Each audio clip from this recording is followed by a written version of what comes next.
So basically, after 3 years of being open in Miami, and Raul and I coming up with this concept of Sidebar, the initial goal always was to make it kind of like a hub for performances and just kind of like a big open space for people to do whatever they want, because it lends itself to that. And with everyone that's here on this couch that's involved with us since day one,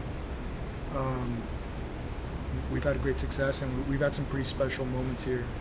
And I think now, diving deeper and going into our fourth year, I think we kind of wanted to give the place a voice, and also engage with people in Miami that are doing similar things, or in any aspect. So that's kind of the purpose and kind of the intro of what we're planning here and what our thoughts are. And we picked you guys to kind of represent this, and Raul and I are kind of just in this now to kind of ignite the conversation and kind of pass the torch. And I think ultimately, for whoever's watching, this will eventually be a weekly for the people that represent Sidebar, which is you guys. And I think each show will build an identity For sure. and we tapped into Austin Paul, very amazing local talent, to kind of host every week with you guys. And I think he has his finger on the pulses with the youth and what's going on in Miami. And obviously you guys are the leaders of what happens here and other parts of Miami. So this isn't necessarily about Sidebar per se, but Right. Sidebar's What culture, I guess. yeah, well, Sidebar's hosting it or housing it, but we really want to engage everyone. Talk about Miami shit. Miami shit, bar shit, music Cincinnati shit. shit. Nightlife shit. Yeah. Japan shit. Are you recording? Yeah. Okay. So Are you recording on your laptop? Yeah. Got it. Pace needs to know what's going on. Raul, you wanna give your 2 cents? Nah, everybody has to introduce themselves because people are listening. So Yeah, Raul. who is everybody? Yeah, why don't you just give us like a little background of how you got to this point where you're involved with here, this type of industry. Because we're all just sitting here on the couch, and people Yeah. are like, "Who the fuck are these people?" Yeah. Give it like 10 minutes, and we'll be a little more comfortable. We'll get there. I just started promoting sometime in the late 90s, early 2000s. Like, not really promoting. I was like a flyer guy, passed out flyers. That's And then- promoting. That's from the start. That's from the bottom. Yeah, I started at the bottom of the bottom. I and think then I just- think I remember that too. Yeah. I think Yeah. when I first met I remember Raul passing out flyers my first time in Miami Yeah. for sure. Yeah. And I kind of like, huh? Do you really remember? No, yeah. No, Pancho, it's- Pancho and them brought me down here like we 98. all have a history. Yeah, with we all each know other each other for like a long time. for a very long time. I came down here the first time in '98 with Pancho.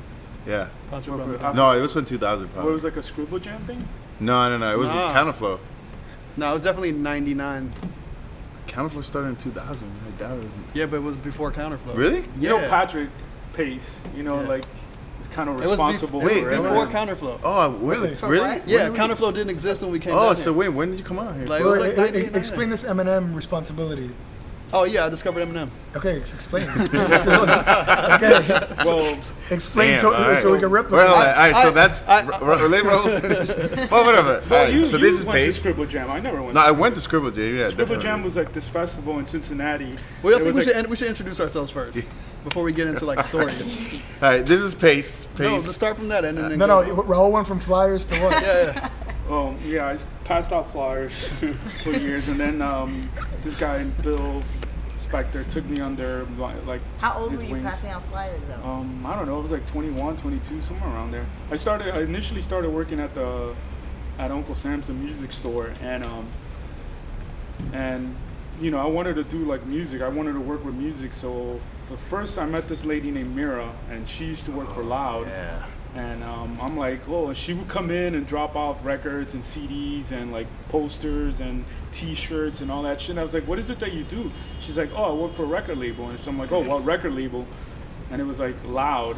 And I was like, you work for Loud? And I was kind of At that moment, it was like Loud. You're like, I you was do like- Wu-Tang? Yeah, I knew like everyone. I'm Mobb like, wow, Deep, Mobb Deep. Wu-Tang. I was like, she's like, yeah. She's like, oh, I was like, wow, this is amazing. Like, how can I like like get down. She's like, "Whoa, do you want to work for me?" And I was like, "Yeah." She's like, "Look, I can't pay you much, but you know, you get like your foot in the industry type of thing." And I was like, "Yeah, why not?" So I started working with Mira, and that's when I met you, right? When you were working with Mira, like 98, 99, and she like kind of took me under her wing as well. Like she's like, "Oh, this is what you do," you know. So she's like, "Go to all these record stores when there was actual record stores, and like drop off like CDs, like records, and like talk to the people, try to get them to like listen to what you're like, basically promoting the record, you know, if that's what it was." It's like, so I'll go in and drop off like, you know, CDs, and then he'll like, you know, that's how I know all the people. You know, I used to go to a shoe gallery. This is a shoe gallery when it was a little small store. When it was next door. Yeah, and it was that's like how I met one. Danny. I mean, I kind of knew Danny, but this is like, I was like, "Hey, listen, I'm working with like Loud. I'm bringing you guys CDs. Give it to your customers. You know, like tapes, all kinds of shit." So I did that for like a while with Mira, and then doing that, I met all the DJs. We used to Wednesdays at Cream. Yeah, Cream used to be this club in the beach, and every Wednesday all the DJs outside, used to go meet. There was like a meet and greet with all the DJs. It was like the writers' bench, but Yeah. It was like DJs. it was the equivalent of getting like promo stuff or like MP3s to email, but you have to go get it. You would have to go to the beach every Wednesday. to get records. Norman and I It was like a record pool. Yeah, it was like basically. So Yeah. all the So if you wanted new DJs. music, you went there, and hopefully, like they were cool enough to like you were Yeah. cool enough for them to give you shit. Because sometimes it'd be like, Well, "Oh what no, do you this is do?" only for my like from my eight My club fucking DJs." DJs. Yeah, my club where you DJs. play at? Yeah, That kind of exactly thing. that. Yeah. So I was doing that for her. Because like a whole bunch of scrubs would show up, like, "Let me get." Well, that Yeah, and that. there'd just be people trying to get Dude, free shit. But I mean, like every DJ in Miami then would go there, you know, from Yeah. like Khaled to Ebbs. I remember Yeah, Brad, everybody. every DJ used to go, and then Infamous Craze. like, yeah, all those dudes. That's why I know every DJ, like at least the old ones. Right. We used to go there. I would meet them, and then you know I did that, and then some of them like were like too big, like you know. So you're doing record promo, basically. Yeah. So Yeah. like the ones who were kind of too big for that, you know, like we would have to go to the clubs and like yeah. and see them. So I Right. would go like and like I would go to like Radimus, for example. He used to work at Home Cooking. He used to work at Fat Black. He used to work at Liquid. So I would see him at Home Cooking. I would go to Home Cooking, drop off records, and I would see this guy at the door. You know, that was my like way into clubs. It was like, "Hey, I'm here to drop off records for DJs." When you know, actual records. Right. So I would show up with like a stack of records, and that became like my way to get in every club. Right. And I was like, "Oh, this is my thing." I like this record I shit. remember there would be like when it's like, "Oh, somebody special," and they were charging at the door. So I'll be Right. like, I'll just grab like a bunch of shitty records. "Hey, I'm here to drop off records to the DJs." Like, "Oh yeah, whatever." Walk by a So, dumpster, throw it I away. mean, not to interrupt, but I'll never forget the kind of excitement, and I don't even know if Norma's old enough for this, and I caught like the tail end of it when the headlining DJ, when it was someone special, then when they were showing up and they had their assistant with the crate of 20 crates and I the even wheelie did that thing too. I going did through the club, everything, man. everyone's like, "Oh, so and so's about to go on," and Yeah, like the yeah. excitement starts to build, and they're setting up the crates, and it's a whole The fucking best process. was like Kid Capri, man. Kid Capri used to roll out with these two diesel dudes. Like, I mean, they were like 6'4", 280, Linebackers, yeah. like linebackers to carry his crates. That's how big. Like, how many? He'll bring in 20 crates of records. Right. Yeah. And like, I was just like, man. That's why like people are like, why would you never a DJ? I was like, man, like I would just see like, work. like, no, not even that because See the crates and be I'm like, trying to "Fuck." count no, not even Crates. that. It was just like I kind of got like I got to see every fucking amazing DJ, and I Right. was like, dude, that's a lot of practice. I remember, I remember the first I- time I went to your house, you had so many fucking records everywhere. I was like, yo. But what because the yeah, I fuck? mean, I like so you know you sort of like become friends with all the other promoters, so they'll give you records and you give them records. It was kind of like a thing, you know. It's like oh, I knew everybody in every record like label, so I was like, I want a record from this person. I would just call like Fresh, you know, Yeah. rest in peace, Fresh. Yeah, rest in Fresh would be like, hey, Fresh, I need records from Def Jam. So he's like, yeah, just come to my house and grab them. I was like, all right. And then Alfonso, remember, used to do Alfonso, Electra, Daquan, all those dudes. So you became friends with them, and you like learn. That's how I learned at least part of the music business back then. And then, well, like, back to going to clubs. And then I met that guy. Bill used to work at this place called Home Cooking. Funny enough. And so I would see Bill at Home Cooking. And one day I saw him at Uncle Sam walk in, and he came in and he dropped off his flyers, and I was like, "Oh, is that your party?" I had funny enough. I had read. I was like reading like the source maybe, and back then you remember they used to have like every city, like a kind Yeah. of report on every city. Yeah. Like, oh, Like New this is where you York. go. This is what's popping. Yeah, this this is is the New. party, This is the club. This is the nights that are popping in whatever in New York. And I remember reading about this guy named Bill Spector, and I was like, and I remember seeing the flyer. I was like, is this the same guy? You know? And then I remember there was an article in like Word Up on one of those fucking magazines. And Yeah, and they're if you like, see some shit in the magazine back then, it was like, yo, you're famous. yeah, I was like, oh shit, this dude. And I'm like, yo, you the same guy as this? Yeah. And then he goes, yeah, that's me. And I was like, oh, how could I get involved with this? He's like, well, and he kind of had seen me like passing out records because I would just go in every Tuesday to drop off records. I'll go and drop off and hang out. Because I remember, funny enough, Conrad used to be one of the guys working the door, and Conrad used to be mean, man. He'll never let me in. Still mean. Yeah, he's still mean. And he would just be like, yo, he's like, I used to dress like a scrub. I mean, nothing really changed. I still dress like a scrub. And I was like, t-shirt, jeans, sneakers, hat, same shit. Literally haven't changed anything. And so I would go in and like, they were like, oh, you can't be going in dressed like that. You got to dress up a little. And like, I was like, whatever. But I would get in because of the record. So and then I became friends with Random. And so I would just go in every week. And then Bill was like, hey, why don't you come work for me? And this is when I first moved to the beach. So I kind of needed the extra money. So, I was working at the record store. I was doing promo for Loud. And then I started working for Bill. Like he's like, hey, come be like my street team. Was this before Ruckus or? No, it was about the same time. Okay. Then like Rich Stern. Rich, which used was to- he jazz. was- He used to write jazz for STV. Right? Yeah, so he found out that like, I knew kind of Rich. We started to knew each other, and he would come in, and he's like, oh, I found out he was the Ruckus rap because he came in, drop a bunch of. That's when he was Ruckus working at stuff. Specs before the store opened. What is it? Yeah, Groove Man. Groove Man. Yeah. So I would like talk to him, and I'm like, yo, that's like my favorite record label at the time, because this is like Ruckus, 95, 96, 97, somewhere around there, like 97, 98. Probably actually. 97, 98. Yeah. So I was like, yo, I love Ruckus. And he's like, well, don't you do promo? I was like, yeah. He goes, well, maybe you could help me. Because I was more like the street dude. I would go out. I would do like snipe campaigns. Like I would do, man. I was like, man, thinking back, I was like, dude, I used to pull like, the snipes, which is like those poster boards, like advertising like, whatever, Mod Deep. Like so, but it was like illegal. You can't. It's not really. It wasn't legal. It's still not. Still legal, yeah. So like I would like, for example, it was like I would go and they're like, okay, Raul, you need to fucking go post 300 poster boards. Right. It's like fuck. So I would, you would have to do it at night. But how much would they pay you? Nothing, man. I was like, You have to take pictures and shit. yeah, too. like so I would go in. I was fast. Yo, Like I some would candid like I would stories set about that. myself up. I would set myself up. So like for example, I would like 2 poster boards. I would like staple them. Like I would staple like 100 of them together. So it's Right. 200, but 100, and it was just ready basically. Like I would run out, like basically stop, run out, staple them, and go up, and then staple them, go up, staple them, go up, staple them, go up, and you'll be like a whole pole with like 20 poster boards, just me going up and then get in the car and go. Like most of the times, it's me by myself because I couldn't get anyone to, like illegally. I mean, you could have gotten D. You want to come get arrested with me tonight? Yeah. You could have gotten D to help you out. I got caught like 2 or 3 times, but the cops were just sort of like, just take him down. I was like, all right. Most of the times, one guy was kind of a dick. He was about to like arrest me. He's like, oh, what you're doing is illegal. I was like, I didn't know, sir. I play like a dumb, I don't know. And he's like, just take him down. And one of them was like, really? I was like, fuck. And I was like, I remember like, I was like, fucking, like it kind of got high. He caught me like mid putting them up, so it was still pretty high. Like I got the 2, 3 that were already down, and there was one that was high.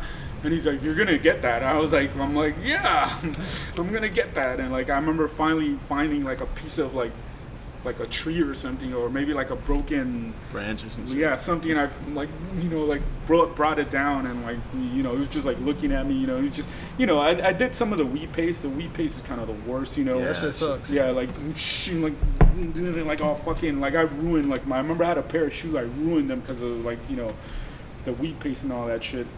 So you transition into that. Yeah, then I transitioned from like I did record promo for like a few years, and then worked under Bill, and then Bill sort of kind of took me like it was always like I was at kind of the tail end of like the street promo shit. I started doing it on my own. Started working with Ruckus. I became like the Ruckus guy because Rich didn't want to do it anymore. So I just became. I did all I handle all the Ruckus stuff. I would take artists, like I would drive artists like. Like Most Def, I like hung out with him for like 4 days, Remember just that taking bus? him. Once they got that Remember bus that? too? Dude, like mod. By the way, they rented an actual like Miami City like bus like you and know, wrapped it in like and most wrapped it stuff. or whatever, and they had all of us like in the bus riding like on riding most around doing what Like, they. I didn't know you could rent a bus to have it as like your chauffeur. I You guess. probably can't anymore. What do you mean? Miami-Dade, the. Like the actual city, like the bus for like Oh wow. moving around, the big ass, Yeah. big ass buses. Yeah, you could rent it. So like they wrapped it. They wrapped it in like most stuff, like you know. Or it's And released. that's why like I'm like, yo, I earned those fucking, you know, I think I posted a picture of like Plaques? you know, the plaques that I got, but like my market did better than it was like a top 10 market, and Miami at the time was in a top 10 market. It was like 13 through 15 usually, and my market was like it got number 8, which is like kind of insane. For Raucous? Yeah, Yeah. for both, but the Big L and the Most Def album. Yeah, the big L too. Like he remembers how much I fucking worked, Yeah, man. I Like know. I would just. I mean, we work for you. Yeah, a lot of yeah. times. Like I was kind of like the main guy, and like you know, dealing with artists, dude. I remember having to drive 3-6 Mafia, and that was the funniest story. Like when I was working for Loud too. So Loud ended up absorbing Relativity, Yeah. which was 3-6 Mafia. So Right. and it was one of those like mixed power summit, one of those like record summits and whatnot, like DJ record summits. And they're like, all right, so they're like giving people, okay, I remember Deed was there. So it was like Raydell, you know, Miami bike scene. Yeah, Mr. Miami bike Mr. scene. Miami bike scene. So like I remember Raydell was like, all right, so they're like, okay, they're like, you two go with this guy, you two go with this. It ended up being me and this kid named Wong. He was like the West Coast think I Loud remember rep, Wong. the LA rep. And they're like, all right, so you guys gonna have to drive 3-6 Mafia to Khaled's show. Like when Khaled used to do Friday nights at 99 Jams. I was like, all right. And they're like, all right. And the guy pulls me aside. He goes, pulls us aside. He goes, whatever they tell you, don't listen to them. Do not stop. Just go directly to the radio station. Let them do the radio. Get back in the car. Drop them after the hotel. Do not stop. No strip clubs. No fucking liquor stores. Nothing. I'm like, we're like, yeah, easy enough. As soon as we get in the car, yo, take us to the liquor store. I'm like, no. And the whole time, you know, they're like, yo, the whole time we were driving from the beach to 99 Jams, they're like, yo, when are you gonna stop to the liquor store? Which is like a 30-minute drive. Yeah, 45 which is minute like, drive. it was like, it seemed like it was like a 5-hour drive, because it was just like, they were fucked up, man. They were like, they were on whatever they were on and drunk, like, and we were just, That's funny. like, one of the guys was really cool. One, I became, me and him just kept talking. He wasn't like one of the main guys, not like, it was like all of them. It was like DJ Paul, what's his name? Lord Infamous. Juicy J, Juicy J. Yeah. like a DJ Paul, Juicy J, Crunchy Black. I forgot. It was like 5 of them. We were just driving them in the bus, like in this van. We like finally got to 99 Jams. They did whatever they had to do with DJ Khaled. Like everybody was there from Loud. And then Deed was the funny part. He was with that dude, Mobile Mike. It was like no, it was like Deed. It's crazy how that guy's still relevant, man. Yeah. I mean, kudos Mobile to Mike, that guy. Deed, and Search. MC Search from Third Base. Oh shit. Why was he in Miami?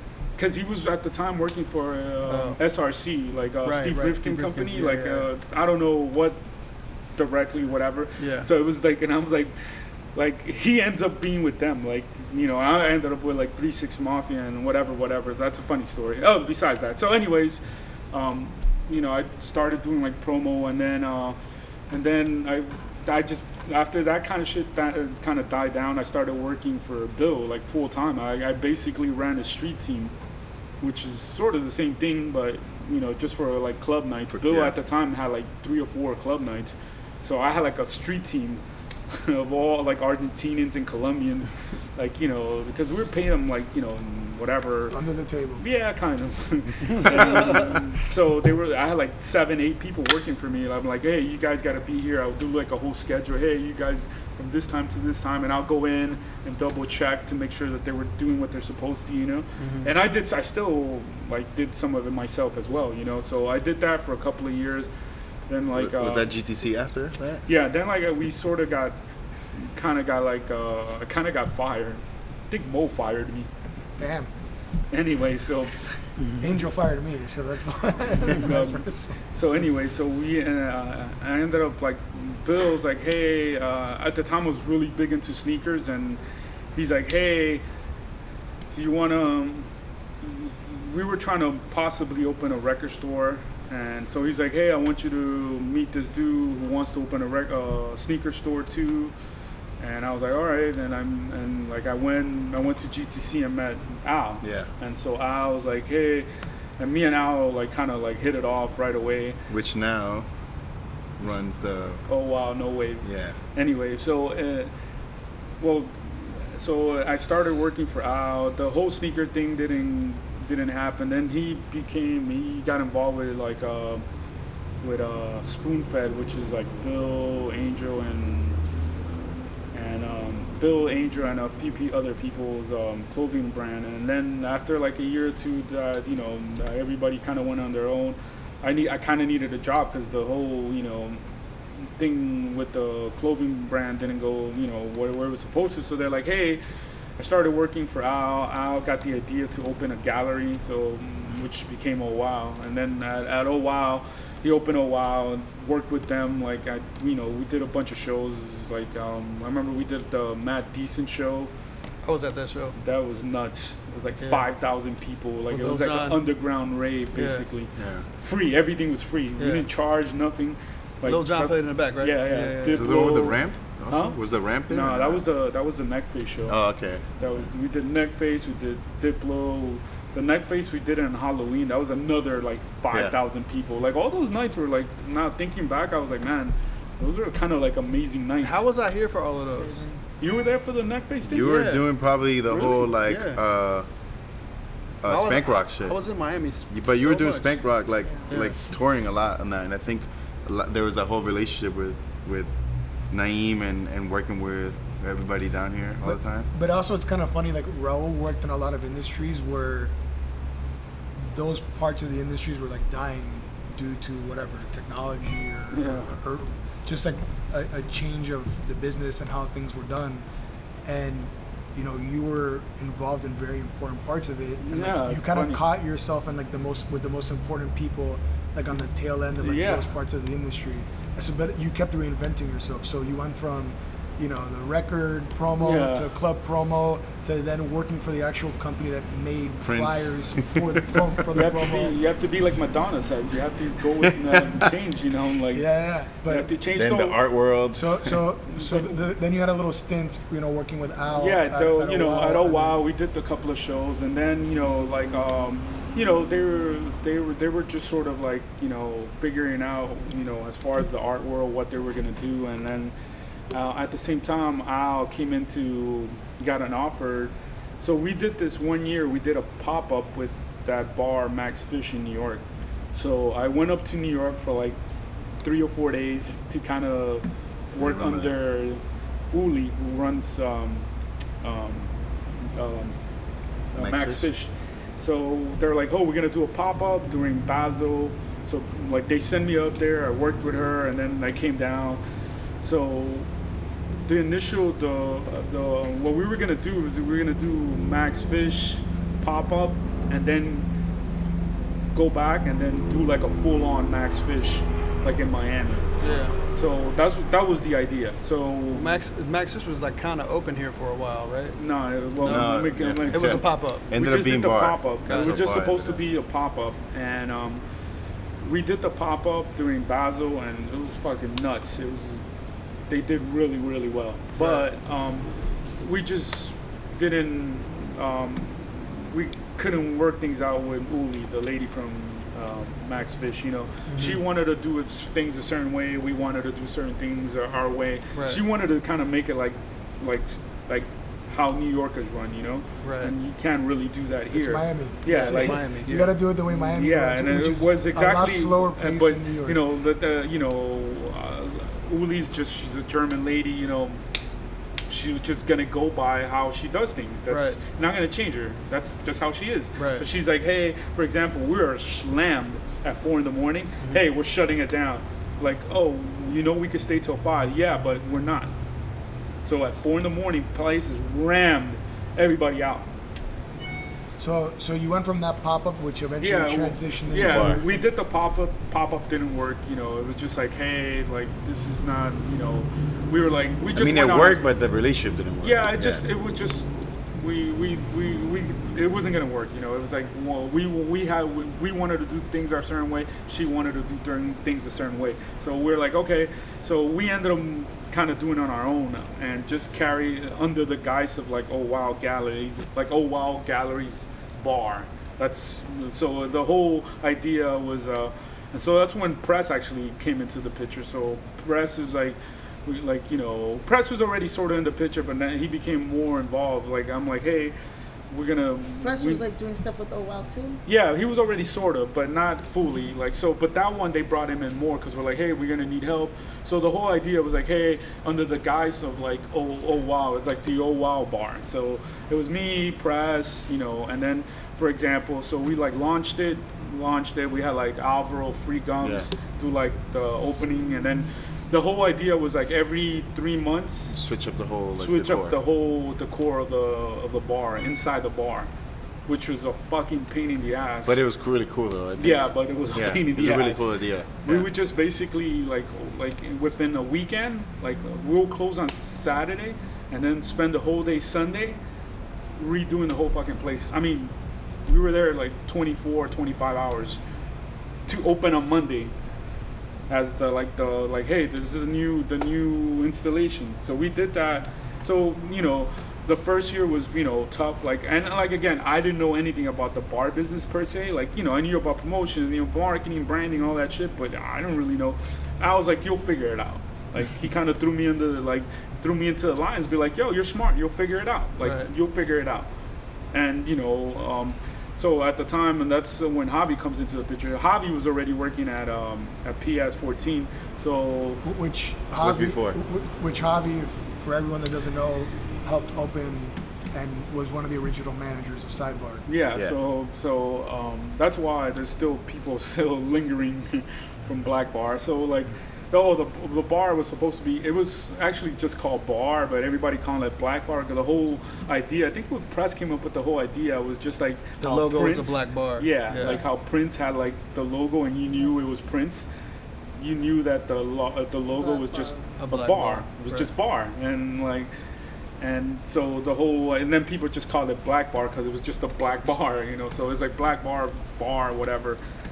So that came on. Then we worked for a year. The place is open for a year and a half. And we did like Diplo 3 different times. We did you party with you. We did party with Jillionaire. Mm-hmm. The chicken and beer party got launched from there with like Jubilee and Jillionaire. A few do-overs. The do-over, the first do-over outside of LA. Miami, yeah. Outside of LA. Oh, in LA, outside of LA, period. Yeah, like it was the first. I DJ'd that one. And my live set is from that. Yeah, I remember that. Live in Miami set is from that do-over. Yeah. Bar. So launched a bunch of things off of that, and how much people fit in there? I mean, well, they had the outside though. Yeah, I mean. You mean legally? Legally, it was only maybe like 200. I mean, but then you had the outside. Yeah, with the outside, I think it was like 250. Really? Yeah. Yeah. We had like. So it was crammed in there. I think the worst was the Diplo, man. That Diplo show was. They gotta change the battery. Batteries then? That Diplo shit was like 800 people. I basically think Raul has found his way into staying into the podcast because it's too fruitful. Like the guy was, you gotta get him started. This guy doesn't want to talk about it. You get him started. It's done. Him and Adrian are gonna do Saturdays. Ren and Stimpy, Adrian and Raul. That might be a nightmare. Somebody clap. Hey.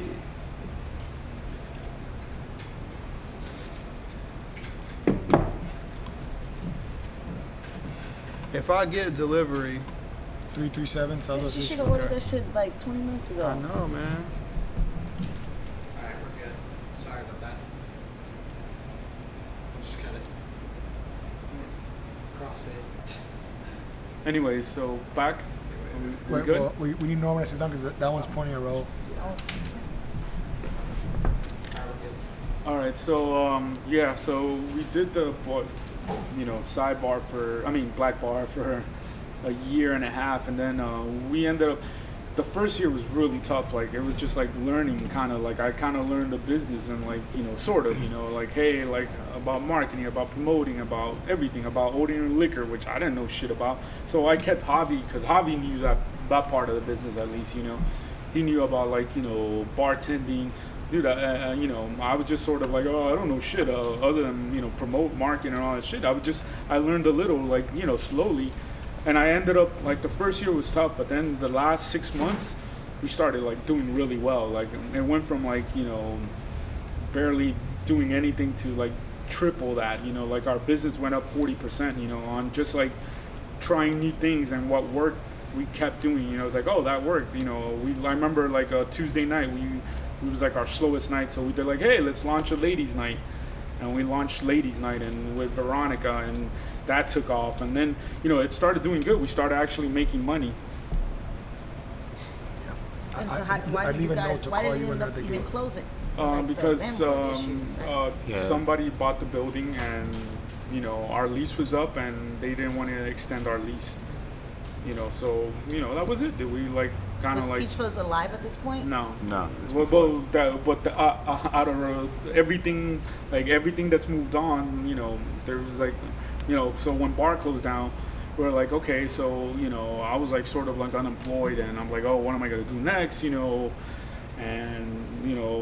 me and Press, and that Adrian was just like a kid that used to hang out at the bar, And I met Adrian, and I was just like, I remember meeting Adrian. He was like 19 or 18 or 19, and he was just like this kid that knew a lot about music. And I was like, man, I was sort of kind of like blown away by the amount of music he knew for some kid his age. It's like you meet most kids now, and they're like, oh, they just kind of know the new stuff. Like Adrian knew about like really old like hip hop shit, like hip hop, breaks, house, like all over, because his uncle in Paris kind of like schooled him in music. So I was just kind of blown away. I was just like, so I remember me and him, we did like a night at Black Bar, and whatever, and I was just like, I was like, yo, Adrian, what do you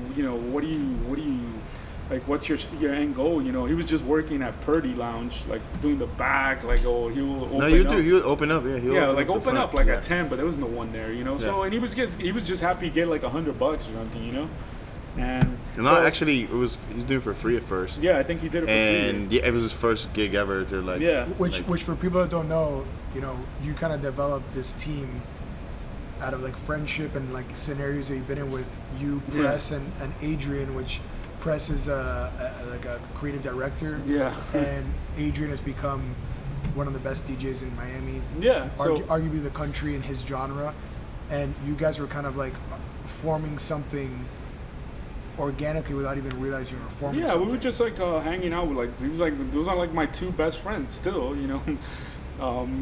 sometimes we get into arguments about dumb shit, but overall they're like my two best friends, we're not gonna always agree on things. Very difficult people, the three of you. Yeah. All those not easy.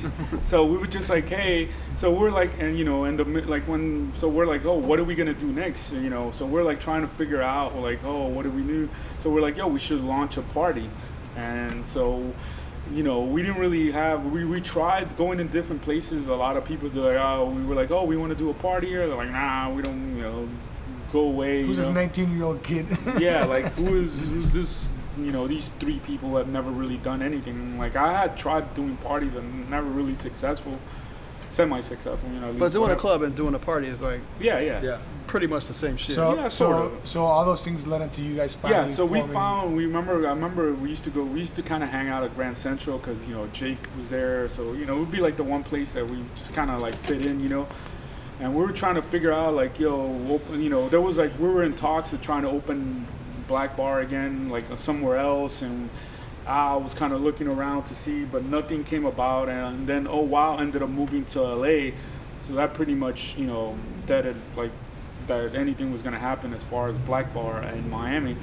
So we were like looking around, hanging out at. I remember one time being in the green room of Grand Central, which is the Garret, and we're like, yo, what's up with this, and like. And we're like, yo, like us three kind of like, yeah, we should do a party there. And they kind of did things here, like a spoken word or Yeah, something like they were that. they were trying to make it a venue, Yeah, but it wasn't not there really, yet. you know. Yeah. So we like approached Jake and Aramis. We're like, hey, let us do a night here. They were kind of like reluctant at first. They're like, oh, I don't know, I don't know if it'll work.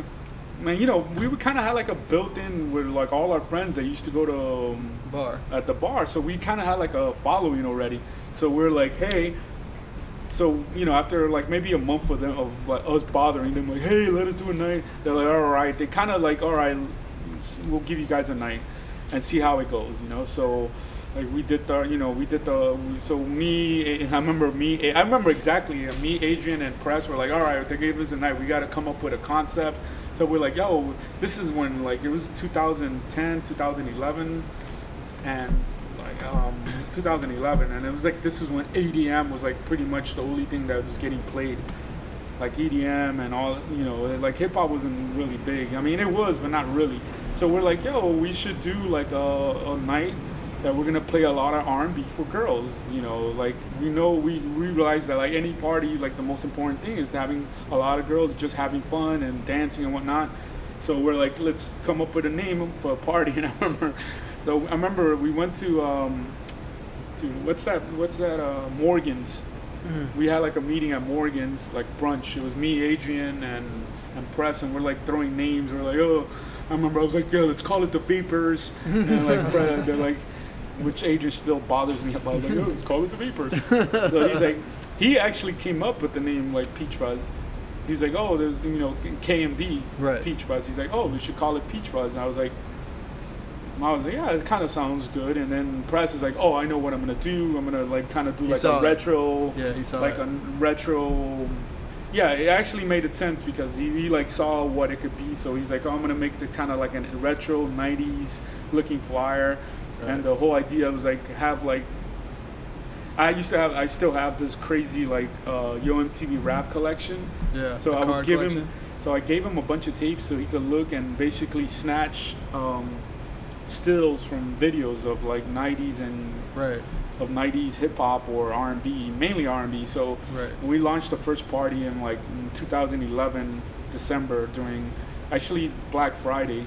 We launched it and and we started the party and we're looking for somebody to help us with like like bringing more girls, and so we kind of knew this girl Ashley Outrageous, and she kind of had like a little following like with her blog and whatnot. This when blog stuff was really big, and we're like, hey Ashley, do you want to host? We'll be like, she'll be like our host. Ashley ended up like her blog kind of like blew up. She still does the social media for Kendrick.